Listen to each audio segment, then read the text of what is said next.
వికారాబాద్ జిల్లా మరపల్లి మండల కేంద్రంలో హోటల్ భవనం పైకప్పు కూలిన ఘటనలో గాయపడి సంగారెడ్డి ప్రభుత్వ జనరల్ ఆసుపత్రిలో చికిత్స పొందుతున్న బాధితులను తెలంగాణ రాష్ట్ర శాసనసభ స్పీకర్ గడ్డం ప్రతాప్ కుమార్ పరామర్శించారు. ఈ ప్రమాదంలో గాయపడిన 4 బాధితులను చికిత్స నిమిత్తం సంగారెడ్డి జిల్లా ప్రభుత్వ జనరల్ ఆసుపత్రి మరియు ప్రైవేట్ ఆసుపత్రులకు తరలించారు.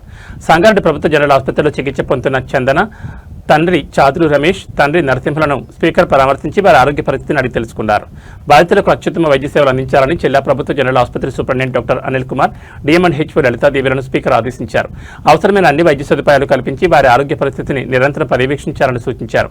అనంతరం గోకుల్ ప్రైవేట్ ఆసుపత్రిలో చికిత్స పొందుతున్న ఎండి నజీర్ మరియు బాలాజీ సూపర్ స్పెషాలిటీ ఆసుపత్రిలో చికిత్స పొందుతున్న ఎం శివకుమార్ను స్పీకర్ పరామర్శించారు. వారి ఆరోగ్య పరిస్థితిపై సంబంధిత వైద్యులను అడిగి తెలుసుకుని మెరుగైన చికిత్స అందించాలని ఆసుపత్రి యాజమాన్యాలను డిఎంఎన్హెచ్ఓను కోరారు. ఈ సందర్భంగా బాధితులు త్వరగా కోలుకోవాలని ఆకాంక్షించిన స్పీకర్ వారికి అవసరమైన సహాయ సహకారాలు అందిస్తామని భరోసా ఇచ్చారు.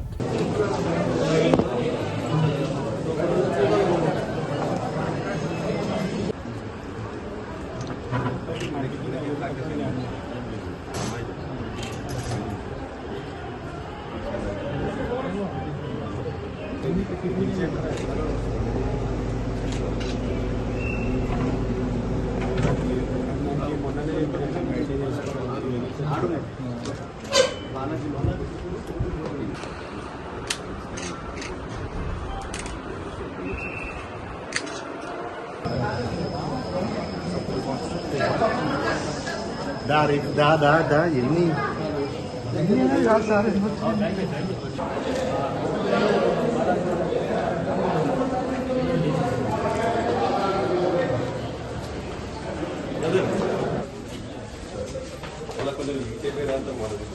మాకు డెలివరీ కేసులు బాగా వస్తాయి సార్ ఇక్కడ వాటర్ కదా సార్ వాటర్ కొంచెం మనకి కొంచెం హై రిస్క్ కేసులు తీసుకున్నాం సార్ బాగా మన సార్ రైల్వే గేట్లు ఉన్నాయి కదా గేట్ల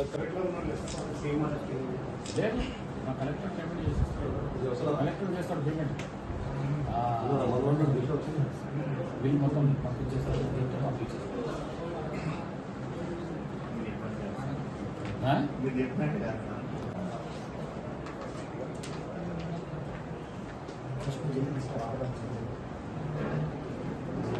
ఇది వస్తున్నా